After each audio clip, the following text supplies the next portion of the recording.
Freile. Sí, vamos con el doctor Pedro Freile para consultarle algunos temas de carácter nacional y también de política internacional. Prensa Radial. El análisis político del momento. Estamos en contacto telefónico con el doctor Pedro Freile desde la capital de la República, con quien vamos a dialogar a través de la presente jornada informativa de Prensa Radial. Doctor, buenos días, bienvenido a Prensa Radial. Bueno, este tema de Venezuela, cuando ya se comienza la Operación Libertad por parte del gobierno interino del presidente Juan Guaidó, y en la cual una de las principales muestras de la eficacia de su llamado es la liberación del opositor Leopoldo López. ¿Qué significa políticamente este hecho que se produce en Venezuela en América Latina? Buenos días, doctor. Buenos días, Pablo. Buenos días, Lindo. Buenos días a toda la audiencia de ustedes. Un especial abrazo para todos los hermanos de Loja. Un gusto estar con ustedes el día de hoy, en este día que además es especial, no solamente para los venezolanos, sino que creo para toda Latinoamérica. En realidad, el escenario político que desenvuelve en las siguientes horas en Venezuela es de particular importancia para todos los países que de una u otra manera hemos tenido que estar bajo la égida de regímenes autoritarios dirigidos ideológicamente por el llamado Foro de Sao Paulo. En realidad, una eventual caída final del régimen de Maduro es de singular importancia porque implica una señal de que gobiernos como por ejemplo el de Nicaragua, el de Bolivia o el de Cuba o inclusive el del Ecuador, que con matices más afables en la forma de trato hacia los ciudadanos, sigue manteniendo un contenido autoritario en donde el Estado es el centro, principio y fin de todas las acciones públicas, con la única consecuencia del empobrecimiento masivo y continuo de la economía nacional. Por lo cual, lo que sucede el día de hoy mantiene de alguna manera el ritmo de la ruta que iniciaron todos estos países hace un par de años para poder encauzarse de nuevo a la construcción de repúblicas que sirven a la gente y que no se sirven de la gente para mantener en el poder a quienes tienen este discurso del Foro de Sao Paulo.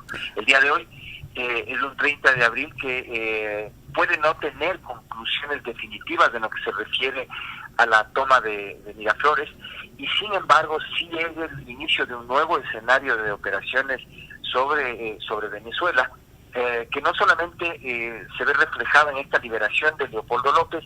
El señor Guaidó es el presidente interino de Venezuela y tiene facultad efectivamente, por ejemplo, para llevar a cabo un indulto muy similar a lo que pasa en otros países de corte romanista como es el Ecuador, pero más allá de eso, en realidad implica la posibilidad de que haya una intervención internacional como apoyo a las gestiones que ahora civiles y militares llevan a cabo directamente en las calles de Venezuela.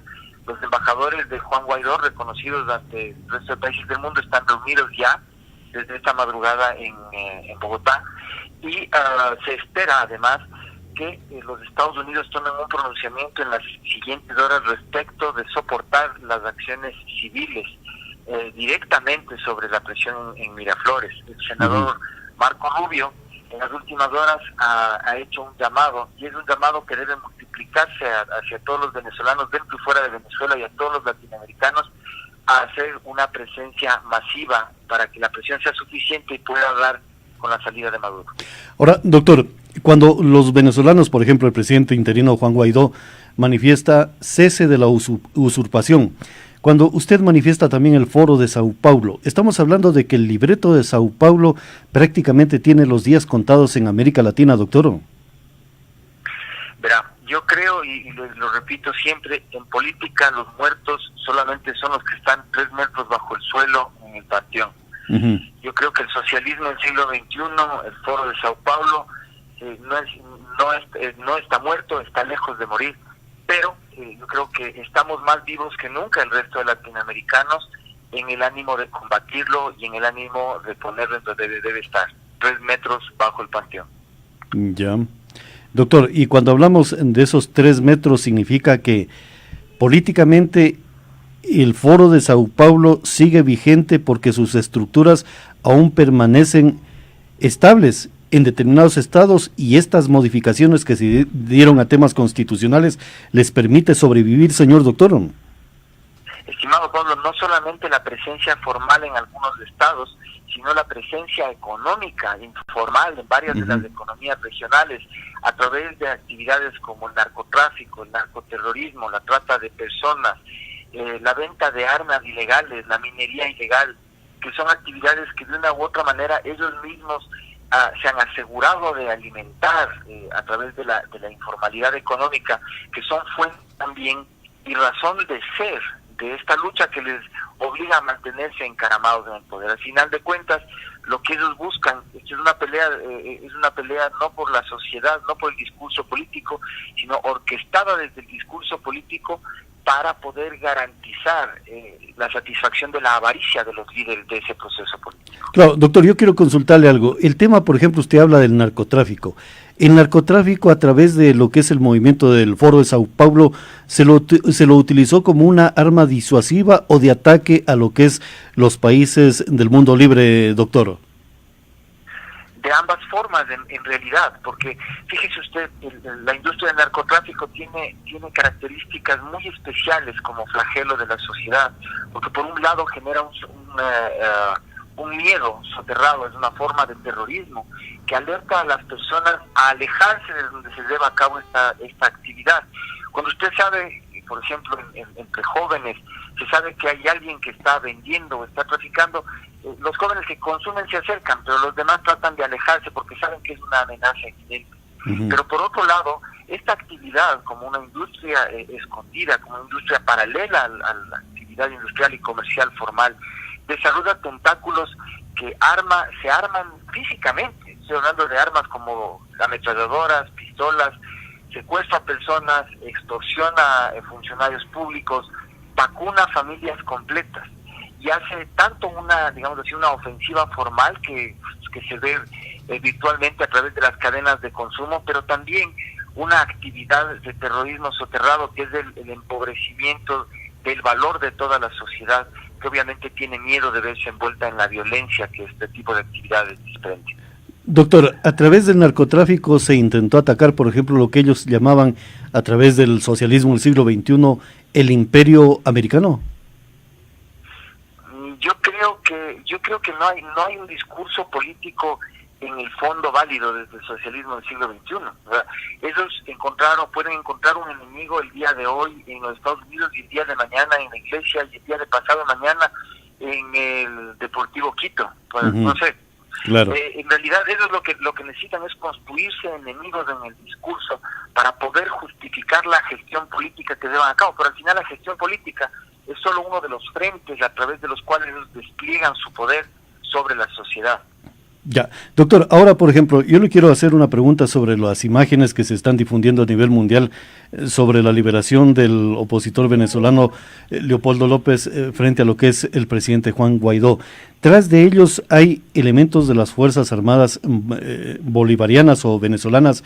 Señor doctor, ¿qué significado tiene esa fotografía cuando se ve tras de los dos ciudadanos? El uno el presidente interino y el otro el opositor que estaba preso prácticamente por parte de orden de Maduro, con elementos de las Fuerzas Armadas venezolanas. ¿Qué significa? ¿Qué significado tiene esa fotografía, señor doctor?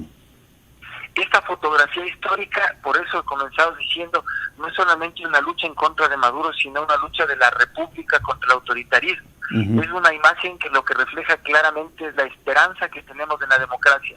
Un presidente que es capaz de ponerse de pie, liderando a su pueblo, la mano de un eventual opositor y junto a las Fuerzas Armadas para garantizar el valor, la vigencia de las instituciones democráticas del país.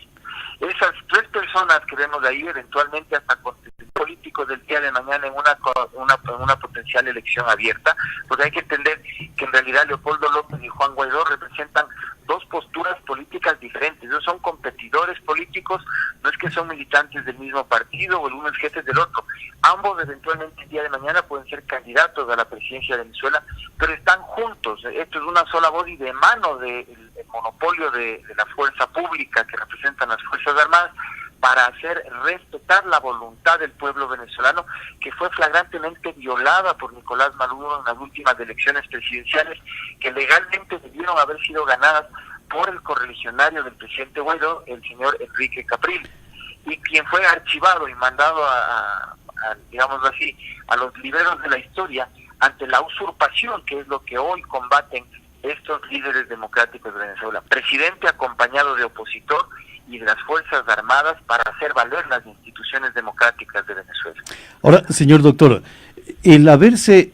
Bueno, la información no está muy clara, pero a lo mejor se vaya clarificando en los minutos siguientes desde Venezuela. Si la base aérea de la Carlota fue tomada por los opositores y también por parte de algunos elementos uniformados que respaldan a Juan Guaidó, ¿eso significa, señor doctor, que por ejemplo el tema de la presencia de Rusia y China en Venezuela no estaría muy clara, no estaría muy fuerte? Porque estamos hablando de la base aérea de la Carlota, que es uno de los fortines de la Fuerza Aérea venezolana y que estaba bajo la direccionalidad del presidente Nicolás Maduro, si cabe el término, señor doctor. A ver, en todo escenario de conflagración, en realidad existen algunos lugares, algunos puntos en los teatros de operaciones que tienen más bien un poder escénico, un poder simbólico que realmente un valor estratégico. En Venezuela, en realidad, existen cientos de bases aéreas con capacidad de despliegue militar. La Carlota sin duda es uno de los más importantes dentro del teatro de operaciones principales, pero es necesario entender que la movilización aérea, en caso de un escenario bélico en Venezuela, cuenta con cientos de pistas a través de las cuales podría llevarse a cabo operaciones militares. Lo que pasa en las siguientes horas es realmente lo que tenemos que seguir. Es muy difícil anticipar quién está en control de qué activos militares en estos momentos, sobre todo considerando que no sabemos cómo la inteligencia detrás de este proceso, obviamente, hay actores militares detrás de esto, y yo digo gracias a Dios hay actores militares detrás de esto en este momento, lo cual no ha habido en los procesos de movilización social anteriores en Venezuela durante los últimos al menos 6 años. Pues habrá mucha inteligencia para saber a través de cuáles vías aéreas o de cuáles vías terrestres se llevarse a cabo un despliegue de fuerzas de mayor efectividad, y la efectividad en este caso tiene, supongo yo, que haberse medido respecto del costo-beneficio en tiempo de la operación para poder dar de baja al gobierno de Maduro. Obviamente una operación más rápida es probablemente lo que más le convenga al pueblo venezolano, y eso es lo que veremos en las siguientes horas. Yo creo que de lo que depende todo es de qué tanto avance el pueblo por sí mismo para poder recibir el apoyo externo. Si el apoyo externo va de frente, Venezuela siempre será esclavo de alguien. Si avanzan primero los venezolanos, Venezuela se liberará realmente. Ahora, señor doctor, en el contexto de la geopolítica mundial, América Latina está jugando un papel muy importante en lo que es el nuevo orden mundial, no solamente por sus recursos naturales, sino también por las reservas de recursos hídricos que tiene América Latina, señor doctor. ¿Esta situación pondrá en jaque a muchas potencias militares y económicas, señor doctor? No, yo creo que las potencias no se ponen en jaque. Realmente las potencias ponen en jaque a las fichas sobre el tablero. Y las fichas sobre el tablero en realidad son menos fuertes que la mano que las mueve. En realidad las potencias son los jugadores de los costados del tablero. Y de una u otra manera somos nosotros quienes estamos formando parte de ese tablero. Sin duda, el combate geopolítico sobre la región ecuatoriana, tengo un video por ahí que le voy a mandar, Pablo, que hicimos hace poco más de 2 años y medio, en el cual anticipamos más o menos lo que iba a suceder y está sucediendo en estos momentos, incluyendo cuáles son los papeles de Rusia y China sobre estos asuntos. En el caso de Rusia directamente, Rusia tiene digamos así, activos financieros comprometidos con Venezuela que le obligan a hacer presencia. La presencia rusa no necesariamente es una presencia bélica, sino una presencia de custodia militar de activos. Digamos así, si ya se dan los hechos, el que no ha quedado de pie junto a la mesa va a perder lo que sea que haya invertido. Yo creo que está bastante claro a estas alturas, tanto para Rusia como para China, que el gobierno de Maduro tiene que caer. Pero si ellos no están presentes, no va a haber manera de que negocien la manera de recuperar aquello que han invertido, lícita o ilícitamente. La manera en la que se discutirá eso es, digamos así, el after party, como dicen ahora los jóvenes, después de que haya caído Maduro.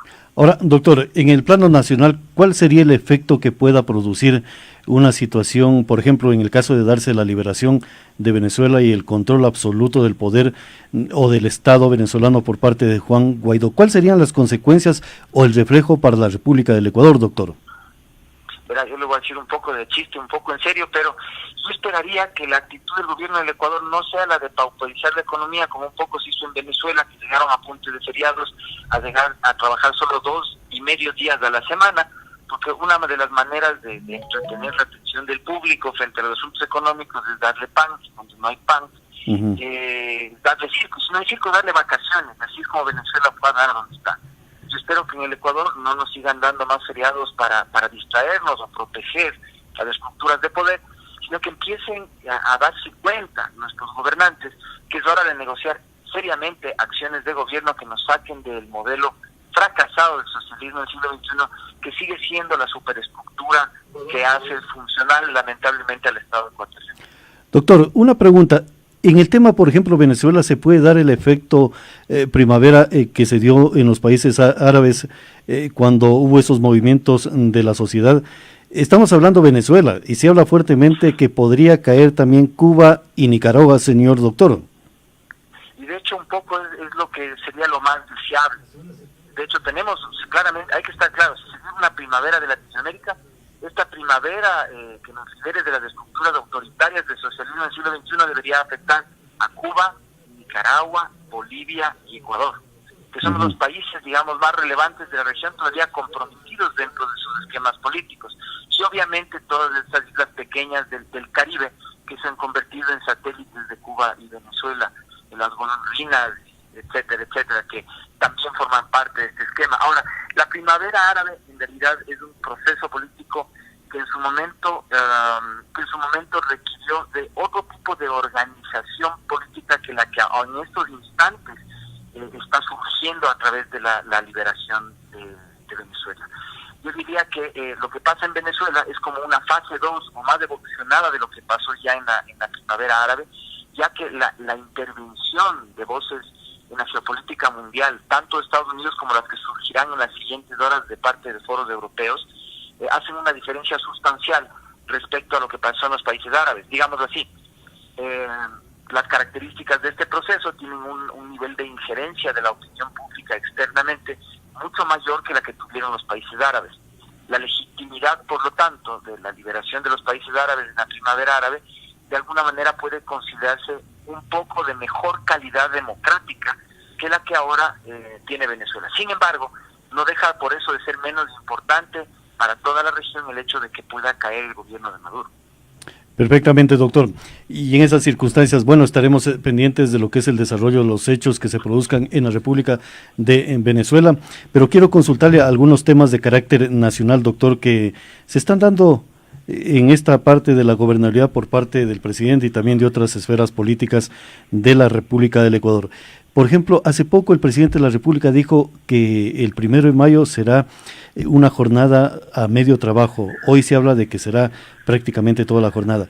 Cuando se dé ese tipo de información, señor doctor, ¿qué es lo que ocurre políticamente? ¿Hay problemas económicos o hay problemas netamente de gobernabilidad? Doctor. Yo creo que lo que hacen estos feriados extraordinarios es descubrir y evidenciar la debilidad del gobierno frente a su capacidad de manejo de los problemas reales de la economía y de la política, por un lado, y por otro lado lesionan de manera directa y automática la economía nacional. Un país como el Ecuador, que está en crisis de liquidez, que está en crisis de productividad, lo que tiene que de manera evidente hacer es trabajar más, no trabajar menos. Resulta que ahora este jueves 2 de mayo es una suerte de jueves santo, pero es un jueves santo porque es el único día que se puede santificar trabajando, como dirían algunas facciones de la Iglesia Católica. El resto de la semana en realidad no sirve de nada, porque el martes se convierte en viernes chiquito, el miércoles viene a ser sábado, el jueves otra vez viernes chiquito. Nadie de esa manera puede salir adelante. Las empresas del Ecuador necesitan la posibilidad de trabajar más, no de trabajar menos. ¿Cuál es la crisis política que valía la pena ponernos a descansar de nuevo, entretenernos de nuevo. La elección de autoridades del Congreso, yo creo que estamos viendo muy poco o dejándonos llevar por las circunstancias y no vemos lo que pasa más allá de la superficie. En realidad hay que tratar de lograr entender, y en eso estamos en manos del periodismo de investigación, qué es lo que el gobierno negocia detrás de las posiciones en la Asamblea Nacional. ¿Qué viene, digámoslo así, en combo con la presidencia o con las comisiones legislativos? ¿Qué subsecretarías? ¿Qué viceministerios? ¿Qué gerencias de qué empresas públicas son las que en este momento está negociando el gobierno del Ecuador y con quiénes? En realidad eso es lo que nos jugamos, eso es a lo que está abocado el Ecuador, y es a descubrir quiénes son los nuevos factores de poder que están detrás de estos feriados. Esto le pasó a Venezuela claramente. Estas son evidencias de que este es el mismo modelo del Foro de Sao Paulo. Vamos a distraerle a la gente mientras nos feriamos una central de generación, una refinería, mientras nos feriamos una licitación o unas concesiones, y eso es lo que están haciendo realmente. Lamentablemente esto es una pauperización del sistema democrático ecuatoriano que nos retrotrae en el tiempo a la Venezuela de hace 8 años. Si usted se fija, hace 8 años lo que pasaba en Venezuela, pasa lo que pasa hoy. Empezamos a tener vacaciones inexplicables para que se puedan hacer los negocios inexplicables en la sombra. Claro, señor doctor, bueno, creo que tengo una información. Se habla de que posiblemente estén atacando ya la base de la Carlota, hay incidentes allí. Esta es una información que la están difundiendo las cadenas internacionales. Pero doctor, retomando el tema de carácter nacional, quiero toparle una situación que usted la acaba de puntualizar. El tema del pan y circo, que es un elemento propagandístico y que lo utilizan muchos aspectos de gobernabilidad. Pero la pregunta es, y la inquietud, usted habla del periodismo, pero ¿qué pasa con los partidos y movimientos políticos que son los que tienen que generar una perspectiva de lo que está ocurriendo en el manejo del Estado, no solamente en la parte política de dirección, sino también de las finanzas del Estado ecuatoriano, señor doctor? Lo que pasa, mi querido Pablo, es que en el Ecuador estamos, como dije, como Venezuela hace 8 años. Aquí los partidos políticos no existen. Imagínese usted, verán, las instituciones más fuertes que tiene la democracia del Ecuador son la dolarización y el periodismo de investigación. Yo creo que en realidad los únicos apoyos posibles en un proceso de transición que redimensione el Estado ecuatoriano en una república están en la capacidad que tengamos de ver y evidenciar, así como en la capacidad que tengamos de mantener nuestra economía apegada a un esquema sólido de dolarización. Los partidos políticos son los que están ahorita en el tongo, en el reparto con el gobierno. El gobierno reparte lo que sea para poder quedarse y seguir haciendo negocios, y los demás básicamente se han prostituido. Porque como acaban de pasar elecciones, lo que quieren asegurarse es ahora de poder melar de los municipios, de las prefecturas en donde han ido a caer, y si no, pues obviamente negociar con el gobierno alguna subsecretaría, alguna entidad como una empresa pública en la cual puedan levantar dineros fraudulentos fácilmente. Esto en nada ha cambiado, el socialismo del siglo XXI goza de buena salud.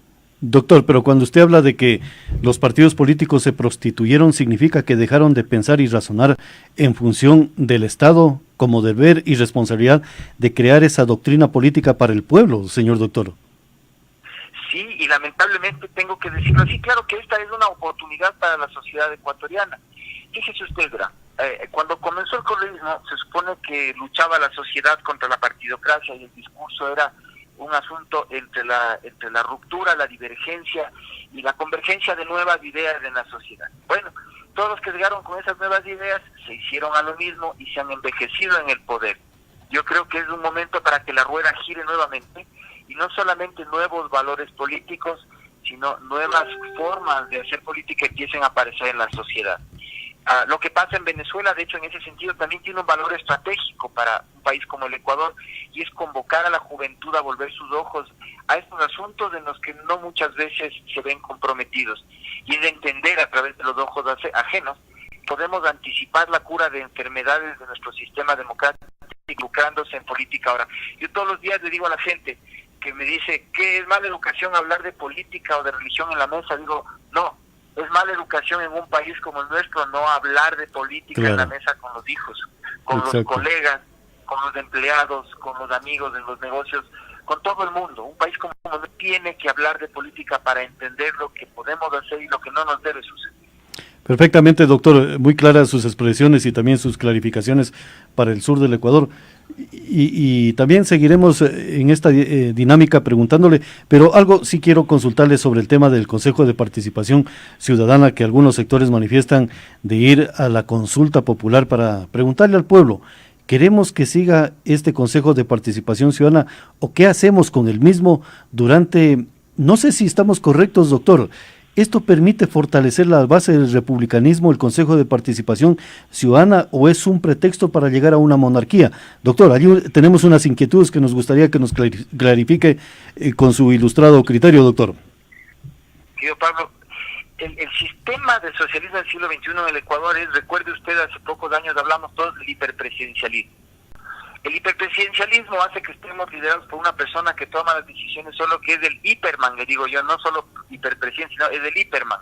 El hiperman, para tener todos estos poderes, en realidad gobierna a través de unas fracciones de institucionalidad que ha generado ficticiamente el sistema constitucional ecuatoriano, incluido el Consejo de Participación Ciudadana. Quiero aclarar solo por la coyuntura, Pablo, que durante el proceso de elección de miembros del Consejo de Participación Ciudadana, yo fui uno de los impulsores del voto positivo, simplemente por respeto a la decisión de abril del año pasado de la mayoría de ecuatorianos de que se lleve a cabo esta elección. No creo en el poder del voto nulo. Creo que el Ecuador, de hecho, una de las cosas que requiere hacer para poder funcionar mejor es ser respetuoso de las decisiones institucionales que asume.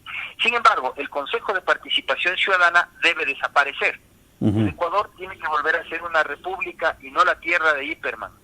Y para hacer eso, probablemente el procedimiento previsto en el 442 no es suficiente para reformar la estructura del Estado, simplemente cancelando como dependencia pública lo que en la Constitución es una función del Estado.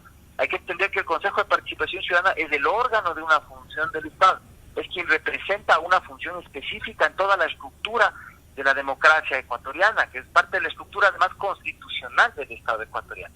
En ese sentido, incluso contra mi propia opinión de hace algunos años respecto a la necesidad de cambiar de constitución, sí creo en la probabilidad de caminar en algún momento a tener una nueva constitución. Venezuela, a través del proceso en el que se ha embarcado ahora, va a culminar, de hecho, entre los expertos de la resistencia venezolana, con las cuales tengo la suerte de mantener contacto desde hace algunos años también, se plantea ya la necesidad de un cambio de constitución. Es necesario reemplazar la constitución bolivariana de Venezuela por la de una república moderna. En el Ecuador en su momento será necesario hacer lo mismo, porque 5 poderes no son necesarios. 5 poderes, exacto. Imagínense ustedes, donde los organismos de control son todos autónomos y flotan como mortífagos o como fantasmas en el ambiente sin dar cuentas a nadie, en donde las decisiones uno no sabe a quién atenerse para respetarlas o no. En realidad, todos los esfuerzos que ha hecho el transitorio dirigido por José César Trujillo, incluyendo su manifestación política de recoger firmas para cerrar el Consejo de Participación Ciudadana, digamos así, son señales políticas correctas respecto de las reformas que necesitará la República. Pero en su momento el Ecuador va a necesitar una nueva constitución más temprano que tarde. Perfectamente, doctor, muy claras las expresiones sobre el tema. Claro, constituyente, lo que surge en constituyente tiene que ser también modificado en constituyente para dejar o evitar cualquier resquicio que se puedan valer estos sectores políticos que quieren controlar los aspectos de gobernabilidad de los estados. Hay imágenes interesantes ya muy duras, señor doctor. Yo creo que usted también va a estar viendo las imágenes de Venezuela. Yo quiero agradecerle, doctor, y comprometerlo a usted para seguir analizando los temas a través de Prensa Radial, a través de Radio Ecuasur y también SR Radio en el sur del Ecuador, con su criterio, para poder fortalecer lo que estamos hablando aquí, las bases de la democracia, darle herramientas al pueblo para que puedan ellos clarificar los aspectos de gobernabilidad y también de cómo tiene que estar estructurada la República del Ecuador. Doctor, muchísimas gracias. Un honor, Pablo, un abrazo de nuevo para toda la gente en Loja, para el CD Radio y Ecuasur, a todos que tengan un feliz día, y lo único que les dejo con mensaje hoy día es una frase con la cual el Leopoldo López se refirió esta mañana a lo que debe pasar hoy. Pa'lante contra el socialismo del siglo XXI. Perfectamente, doctor, muchísimas gracias. El doctor Pedro Freile estuvo haciendo información a través de Prensa Radial. una comunicación directa que tenemos desde la capital de la República. Estará siempre en contacto para conocer estos detalles informativos de lo que es la forma de pensar políticamente del pueblo ecuatoriano.